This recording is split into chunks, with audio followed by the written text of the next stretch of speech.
네, 오늘은 고난주간 세 번째 날 아침입니다. 네, 세 번째 날 아침 어, 말씀으로 하나님 앞에 또 나아가시는 모든 분들 축복합니다.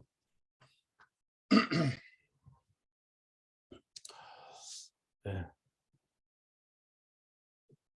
고난주간 세 번째 날 아침은 저희가 마태복음 26장, 어제는 이제 저희가 21장을 쭉 봤는데요. 네, 오늘은 26장으로 넘어가서 함께 보도록 하겠습니다. 네. 자, 마태복음 26장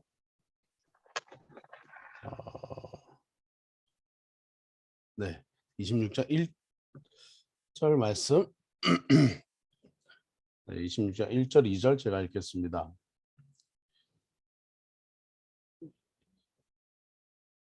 예수께서 이 말씀을 다 마치시고 제자들에게 이르시되 너희가 아는 바와 같이 이틀이 지나면 유월절이라 인자가 십자가에 못 박히기 위하여 팔리리라. 네. 십자가에 못 박히시는 것은 이제 십자가에 죽으시는 것이고 이제 팔릴 것이다라고 주님께서 말씀하셨습니다.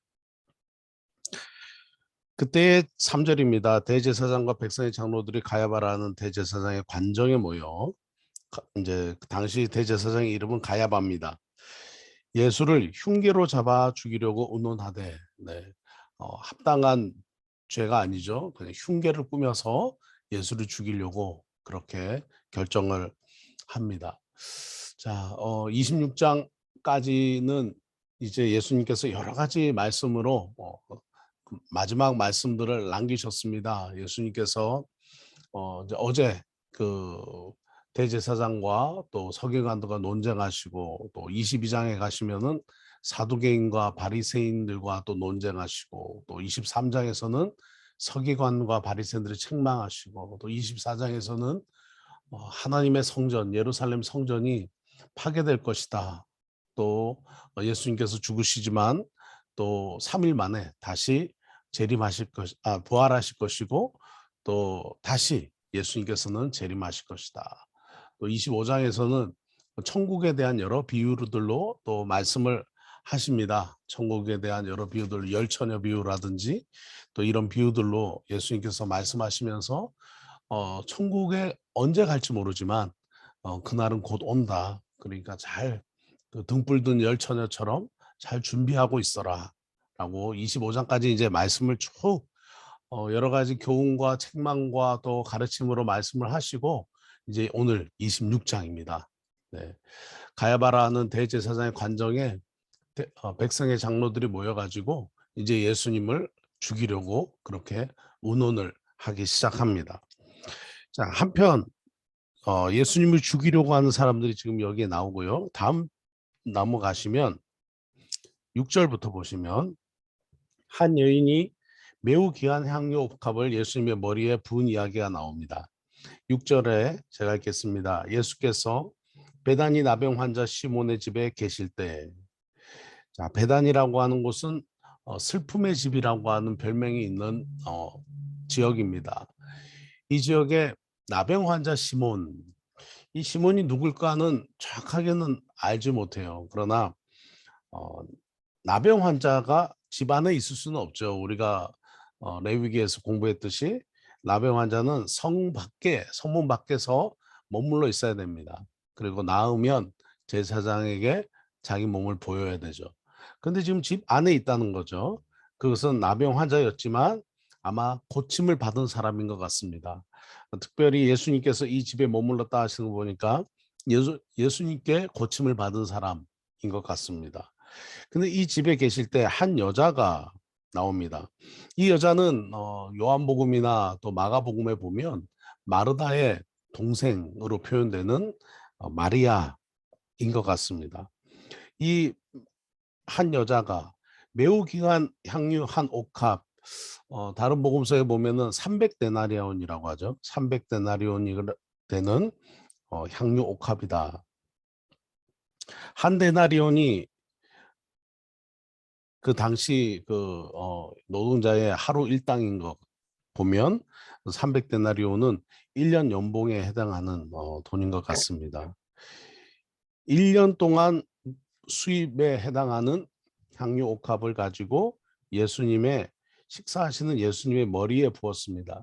다른 복음서에는 발에 부었다 이렇게 표현되는데요. 뭐 발에 부었을까, 머리에 부었을까? 머리에 부으면 이렇게 온몸이 적셔지면서 발까지 내려오게 되는 것 같습니다. 그래서 그 당시 장면을 요한이나 또 마가나 또 마태나 이렇게 이제 기록했던 그 당시 그 사람들이 보는 관점에서 조금 차이가 있긴 하지만 중요한 것은 이 여인이 귀한 향유옥합을 예수님께 드렸다 하는 것입니다. 제자들이 보고 분개했습니다. 화를 냅니다. 무슨 의도로 이렇게 다 허비하느냐. 네, 다른 복음서에 보면 유다라고 표현되죠. 비싼 값에 팔아 가난한 자들에게 줄 수 있었다. 정말 제자들이 다른 이웃들을 생각하며 했을까요? 그런 마음도 있었겠지만 아까웠던 거죠. 네, 아까웠던 것 같습니다. 예수님께 하는 일은 아깝고 자기들에게 하는 일은 좋고, 네, 이런 제자들의 모습을 봅니다. 예수님께서 아시고 10절입니다. 예수님께서 아시고 그들에게 이르시되 너희가 어찌하여 이 여자를 괴롭게 하느냐. 그 여인의 그 귀한 헌신 앞에서 칭찬하는 제자들이 아니라 비난하고 있으니까 그 여인이 얼마나 마음이 아팠겠습니까? 그는 내게 좋은 일을 하였느니라. 네. 가난한 자들은 항상 너희와 함께 있거니와 나는 너희 항상 함께 있지 아니하리라. 이제 12절 13절 말씀 중요한데요. 이 여자가 내 몸에 이 향유를 부은 것은 내 장례를 위함이다. 내가 곧 죽을 것을 장례를 위함이다. 13절 내가 진실로 너에게 이르노니 온 천하에 어디서든지 이 복음이 전파되는 곳에서는 이 여자가 행한 일도 말하여 그를 기억하리라.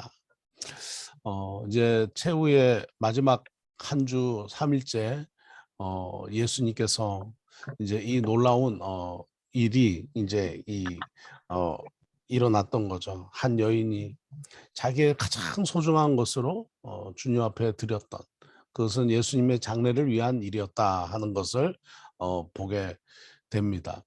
여러분 오늘 우리도 우리의 삶에서도 주님을 위한 삶으로 살아드리기를 원합니다. 그것이 영원히 남는 것입니다.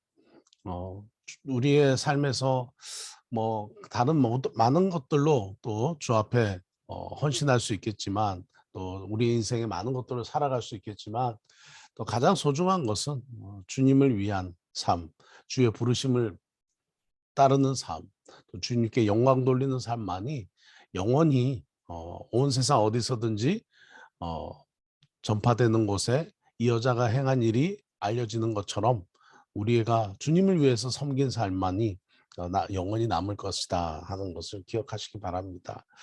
자, 14절입니다.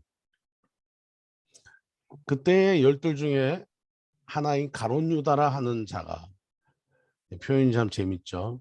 12 제자라고 말하지 않고 12 중 이렇게 합니다. 네. 대제사장에게 가서 말하되 내가 예수를 너희에게 넘겨주리니 얼마나 주려느냐. 그들이 은 30을 달아주거늘 이렇게 얘기합니다. 당시 은 30이면요. 한 노예를 팔고 사는 가격입니다. 그러니까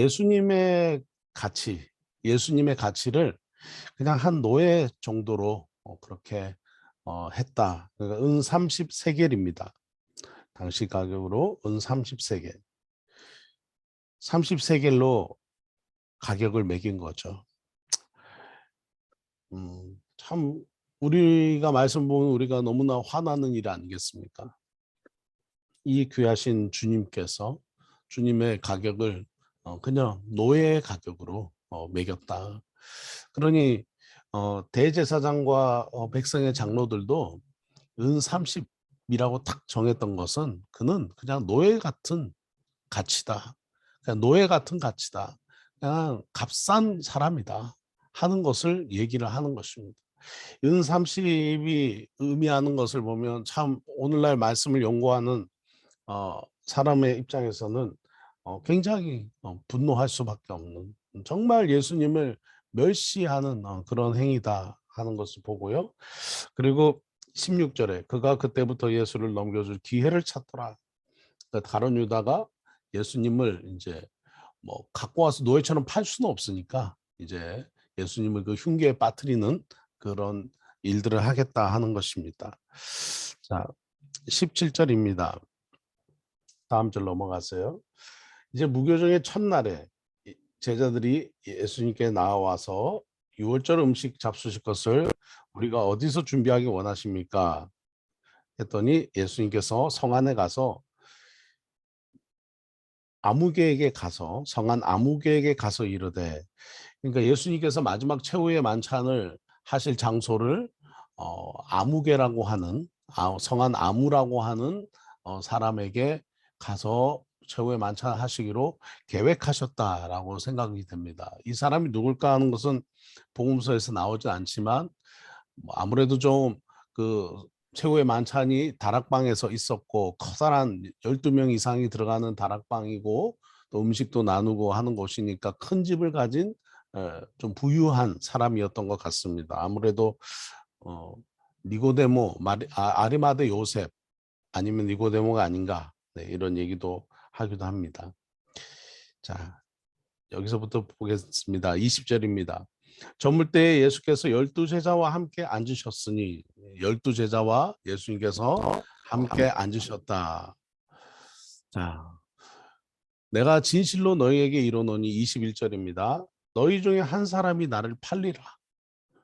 22절에 그들이 몹시 근심하여 이르되 각각 여짜오되, 이제 이게 재밌는데요. 주여 저는 아니죠. 이렇게 얘기한 겁니다. 실제 헬라어 번역에서도 나는 아니죠 라는 질문입니다. 나는 아니죠. 23절에 나와 함께 그릇에 손을 넣는 그가 나를 팔 것이다. 이제 음식을 먹을 때 이렇게 함께 그 큰 팟 같은데 음식을 이렇게 먹기 위해서 손을 넣는 것 같습니다.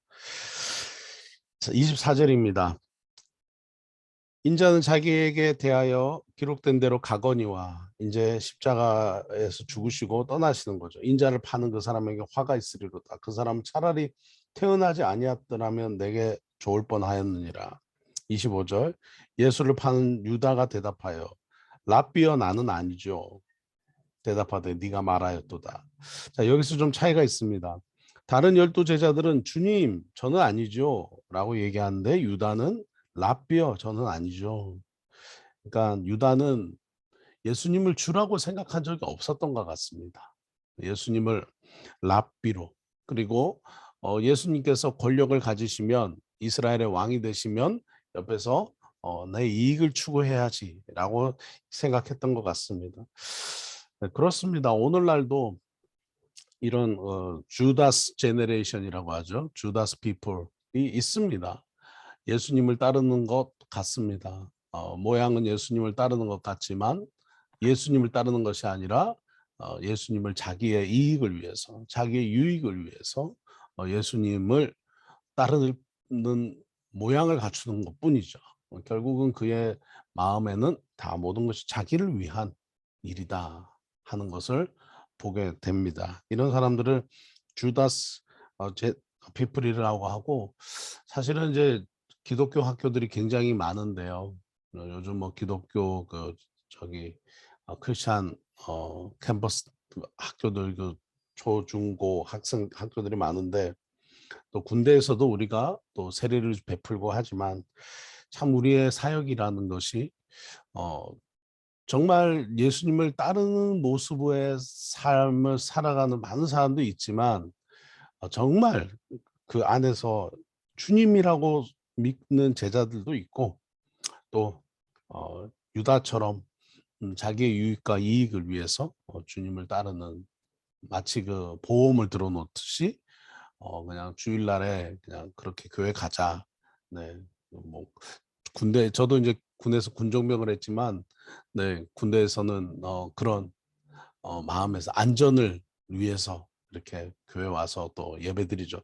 물론 이제 그런 기회를 통해서도 주님의 말씀을 듣고 하다 보면 주님을 전심으로 따르게 되는 때가 됩니다. 그러나 평생 한 번도 바뀌지 않고 계속 주님을 안전 보장을 위한 보험처럼 따르는 것, 나의 미래를 위한 하나의 그냥 보험으로 여기는 것은 아니다 하는 것이죠. 그랬던 제자들은 다 예수님 떠났습니다. 자, 보시면요. 26절에 요건 넘어가겠습니다. 예수님께서 성만찬 하셨고요. 성찬식을 하셨고, 자, 예수님께서 30절입니다. 이에 그들이 찬미하고 감람산으로 나아가니라. 그때 예수께서 제자들에게 이르시되 오늘 밤에 너희가 다 나를 버리리라. 엄청난 얘기를 제자들에게 하십니다. 그때 33절에 베드로가 대답하여 이르되 모두 주를 버릴지라도 나는 결코 버리지 않겠습니다. 참 예수님께 위로가 되는 그런 말씀일 것 같습니다. 그런데 예수님께서 34절에서 오늘 밤 닭 울기 전에 네가 3번 나를 부인하리라. 베드로 입장에서 굉장히 서운한 말씀을 예수님께서 베드로에게 하셨습니다. 네가 나를 버릴 것이다. 네가 나를 모른다고 할 것이다. 네. 베드로의 33절에 모두 주를 버릴지라도 나는 결코 버리지 않겠습니다. 그 많은 제자들 앞에서 자기가 이렇게 말하기는 참 쉽지 않은 것 같습니다. 정말 누가 베드로가 무식한 어부라고 얘기하는지 모르겠어요. 너무 말을 잘하지 않습니까? 근데 또 베드로가 이러되 내가 주와 함께 죽을지언정 주를 부인하지 않겠습니다. 너무 말을 잘합니다. 저는 이걸 보면서 베드로가 전혀 무식한 사람이 아니었다는 생각이 들어요. 그런데 재밌는 장면은 모든 제자도 그와 같이 말하니라. 예수님께 굉장히 위로가 되는 그런 모습입니다. 어떻게 보면 예수님께 힘이 되고 우리 제자들도 자 우리가 주님과 끝까지 가자, 함께 가자, 평생 가자 이런 얘기를 하게 되죠. 그런데 오늘 조금 이따 볼 56절에서는 전혀 다른 모습이 제자들에게서 나옵니다. 자, 겟세마네 동산에서 예수님께서 기도하시는 장면인데요.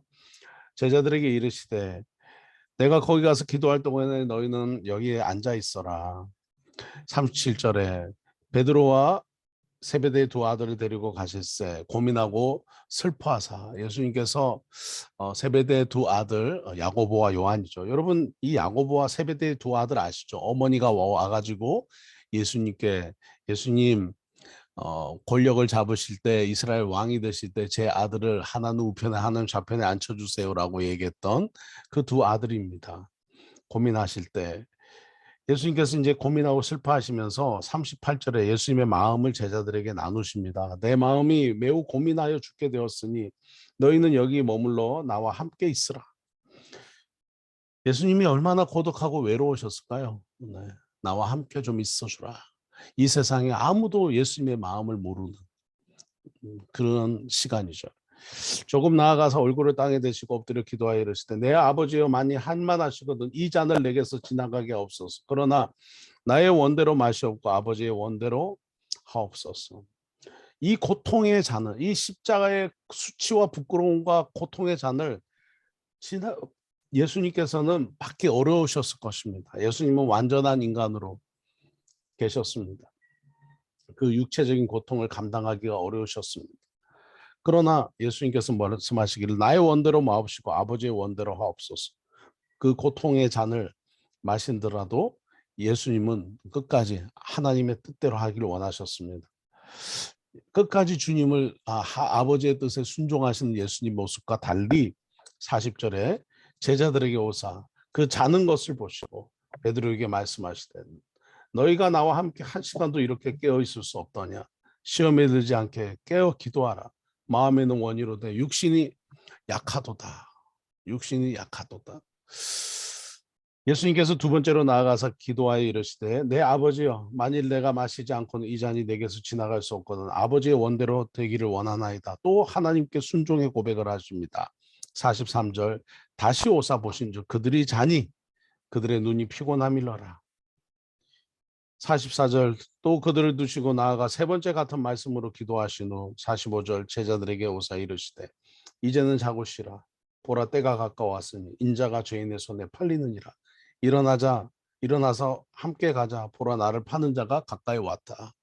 이게 이제 예수님께서 보내시는 십자가에 달리시기 전에 보내시는 겟세마네 동산에서의 일이었습니다. 예수님은 고민하고 슬퍼하시고 자기의 마음을 나누셨지만 제자들 중 누구도 예수님과 함께 깨어 있던 사람이 없었습니다. 예수님께서 통성으로 목이 쉬도록 기도하라 하시지 않았어요. 나와 함께 그냥 내가 기도할 때 곁에 있어 주라 라고 얘기했지만 아무도 그렇게 하지 않았습니다. 47절입니다. 말씀하실 때 12 중에 하나인 유다가 왔는데 백성들의 장로 대제사장과 백성들의 장로들에게서 파송된 큰 무리가 칼과 몽치를 가지고 그와 함께 하였느니라. 강도를 잡는 무기들입니다. 강도 잡는 무기죠. 예수를 파는 자가 그들에게 구도를 짜 이르되 내가 입 맞추는 자가 그이니 그를 잡으라 한지라. 곧 예수께서 나와 랍비여 안녕하시옵니까 하고 입을 맞추니 예수께서 이르시되 친구여 네가 무엇을 하려고 왔는지 행하라 하신대 이에 그들이 나와 예수께 손을 대어 잡는지라. 유다는 끝까지 랍비라고 예수님께 말하고요. 그리고 예수님을 흉계에 빠뜨립니다. 51절 예수와 함께 있던 자 중에 하나가 베드로죠. 네, 다른 복음서는 베드로입니다. 손을 펴 칼을 빼어 대제사장의 종을 쳐 그 귀를 떨어뜨리니 이 대제사장의 종은 말고라고 하는 사람인데요. 귀를 쳐서 그 칼로 그 귀를 베어버린 거죠. 52절 예수께서 이르시되 네 칼을 도로 칼집에 꽂으라. 칼을 가지는 자는 다 칼로 망하니라 하시고 다른 복음서에는 예수님께서 떨어진 그 귀를 들고 그 말고의 귀에다가 다시 붙여주니까 그 귀가 붙었다라고 말합니다. 자, 이런 일이 쭉 있으면서 예수님께서 이제 잡혀가시게 됩니다. 56절입니다. 마지막입니다. 제자들이 다 예수를 버리고 도망하니라. 제자들이 예수님을 다 버리고 도망합니다. 방금 전까지 그렇게 멋진 말로 예수님을 끝까지 따르겠다고 했던 그 제자들. 이 마태는 이 부분을 정확하게 기록하고 있습니다. 제자들이 다 예수를 버리고 도망하였다. 주님을 따른다고 하였지만 정작 주님을 따르지 않고 다 도망했다. 라고 얘기합니다.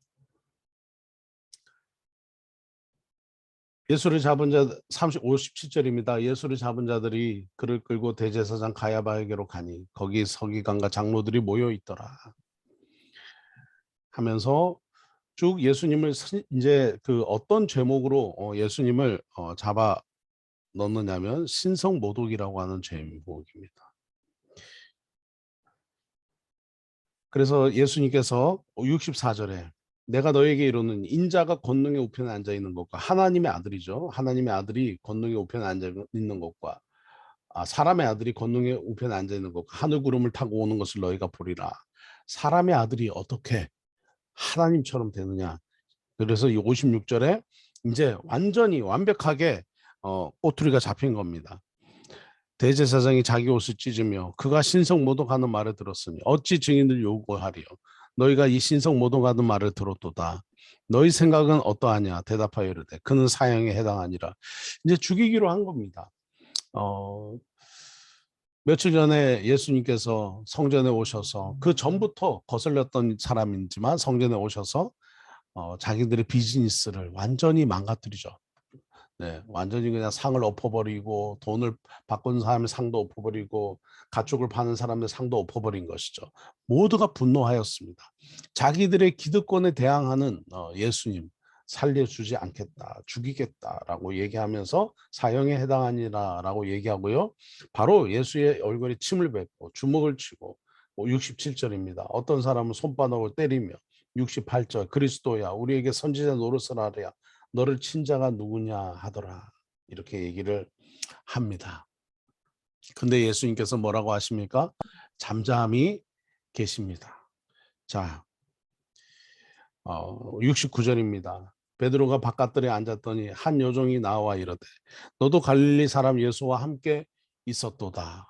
이제 베드로의 모습을 특별히 이 마태복음에서 기록이 되어 있습니다. 베드로가 모든 사람 앞에서 부인하여 나는 예수님 함께 있지 않았다. 네가 무슨 말 하는지 모른다. I don't know라고 얘기하죠. 두 번째 다른 요종이 나사렛 예수와 함께 있었도다. 베드로 72절에 베드로가 맹세하여 부인하여 맹세까지 하고 부인하고 이릅니다. 나는 I don't know. 난 그 사람 몰라. 73절에 조금 전에 곁에 있었던 사람 베드로에게 이르되 너도 그 같은 그 도당이다. 네 말소리가 너를 표명한다 하거늘. 74절에 베드로가 그 얘기하는 사람을 저주까지 하고 맹세까지 하면서 나는 예수님 몰라. 곧 닭이 울더라. 75절에 베드로가 예수의 말씀에 닭 울기 전에 네가 3번 나를 부인하려 하심이 생각나서 밖에 나가서 심히 통곡하더라. 오늘 3번째 날 아침에 예수님의 행적을 우리가 이렇게 쭉 살펴보면서 예수님의 마음이 어떠셨을까? 또 제자들은 어땠을까? 또 예수님을 죽이려고 한 이들은 어떨까? 무엇보다도 이제 우리의 마음이 중요한 것 같습니다. 우리가 만약에 이곳에 이 장소에 이렇게 있었다면 우리는 예수님의 제자로서 어떤 모습을 보였을까? 우리도 주님을 모른다고 내가 붙잡혀서 고난당하고 고통당할 것을 잡혀갈 것을 두려워서 주님을 모른다고 할 것인가? 아니면 주님을 끝까지 따를 것인가? 겟세마네 동산에서 잠깐이라도 깨어 있을 수 없느냐 하신 그 주님의 그 말씀 앞에 우리는 어떻게 할 것인가 하는 거죠. 정말 오늘 이 말씀에서 우리도 우리의 마음을 확신할 수가 없는 것 같습니다. 당연히 주님을 끝까지 따르죠. 그러나 예수님과 함께 있었던 베드로와 모든 제자들이 다 주님을 떠났습니다. 저희는 주님을 끝까지 따를 것입니다. 그러나 우리도 항상 유혹에 넘어갈 수 있는 연약한 자인 것을 생각하면서 주님도 우리의 연약함을 아시는 것이죠. 주님의 마음, 고독하고 외로운 그 주님의 마음, 그 주님의 그 고난 당하실 때 가장 사람에게 가장 고통은 외롭고 홀로 있는 것 같습니다. 오늘 주님 앞에 기도하시면서 어, 주님이 혼자 힘들어 하시지 않도록 주님, 저는 주님을 끝까지 따르겠습니다. 주님 많이 외로우셨죠. 그러나 2022년에 주님의 제자인 저희들은 주님을 끝까지 따르겠습니다. 함께 고백하고 기도하는 그런 또 고난 주간인 보내시기를 주님의 이름으로 축원합니다. 한번 기도하겠습니다. 사랑과 은혜가 충만하신 좋으신 하나님 아버지, 오늘은 마태복음 26장에 예수님의 고난 주간의 행적을 긴 말씀을 쭉 읽으면서 함께 살펴보았습니다. 저희가 이렇게 주님의 행적을 살펴보며요. 또 고난 주간을 보내게 하시니 감사합니다. 말씀을 하루 종일 묵상하며 또 생각하며 외롭고 고독하신 그 주님, 2022년에도 주님의 이곳에서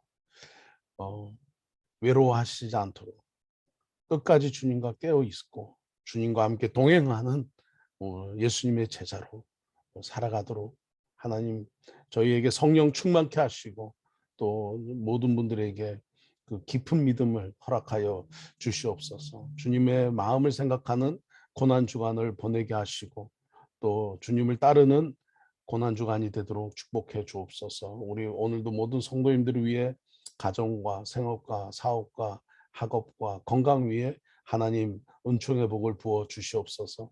예수님의 이름으로 감사하며 기도드립니다. 아멘.